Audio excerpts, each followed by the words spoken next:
परिवारवाद का परचम उठाए रखने वाली भाजपा में अगले कुछ हफ्तों में वंशवाद के नजारे दिखाई दे सकते हैं।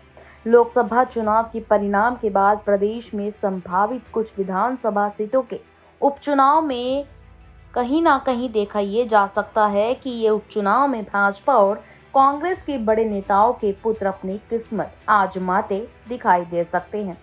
प्रदेश भाजपा के कई बड़े नेताओं के बेटे लंबे समय से सक्रिय दिखाई दे रहे हैं। इनमें पूर्व मुख्यमंत्री शिवराज सिंह चौहान के पुत्र भी शामिल हैं। इनमें पूर्व मुख्यमंत्री शिवराज सिंह चौहान के बेटे कार्तिकेय के लिए सबसे पहले रास्ता आसान होता नजर आ रहा है। कार्तिकेय लंबे समय से अपने विधानसभा क्षेत्र में सक्रिय भी हैं और युवाओं के बीच उनकी ख्याति भी बनी हुई है। 4 जून को लोकसभा चुनाव के परिणाम आने के बाद बुधनी विधानसभा के विधायक शिवराज सिंह चौहान का संसद में जाना तय माना जा रहा है। इसके चलते उन्हें विधानसभा की सदस्यता से इस्तीफा देना पड़ेगा। इसके बाद बुधनी विधानसभा पर उपचुनाव होना तय है।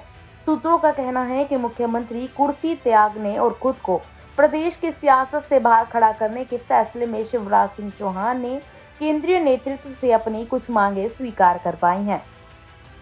इन मांगों में बुधनी की खाली होने वाली विधानसभा सीट पर बेटे कार्तिकेय को समायोजित कहीं ना कहीं देखा ये जा सकता है कि समायोजित करने की शर्त भी शामिल बताई जा रही है। कहा जा रहा है कि उपचुनाव में कार्तिकेय की उम्मीदवारी क्षेत्र की जनता सहर्ष स्वीकार भी कर लेगी और उनके लिए जीत के रास्ते आसान भी बना देगी।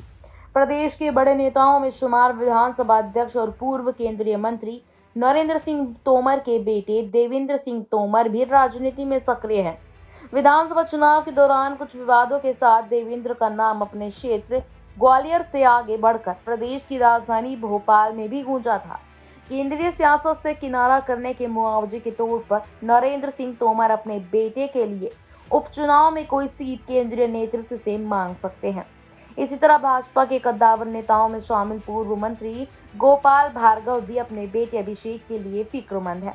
अभिषेक भी लंबे समय से गढ़ाकोटा विधानसभा में सक्रिय सियासत कर रहे हैं, लेकिन फिलहाल इस सीट पर गोपाल भार्गव खुद विधायक के रूप में काबिज है, जिसके चलते अभिषेक के लिए कोई गुंजाइश दिखाई नहीं दे रही है।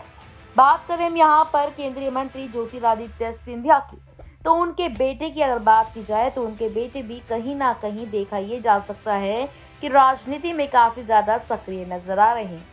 मध्य प्रदेश की विधानसभा चुनाव के दौरान देखा गया था कि शिवराज सिंह चौहान के बेटे कार्तिकेय सिंह चौहान जहां राजनीति में एक्टिव हुए थे, तो दूसरी तरफ ज्योतिरादित्य सिंधिया के बेटे भी यहां पर एक्टिव होते हुए नजर आए थे। सवाल यहाँ पर ये उठता है कि मध्य प्रदेश की विधानसभा चुनाव के बाद जब शिवराज सिंह चौहान को मध्य प्रदेश का सीएम नहीं बनाया गया था, तब यहाँ पर शिवराज के बेटे कहीं ना कहीं भारतीय जनता पार्टी से नाराज नजर आ रहे।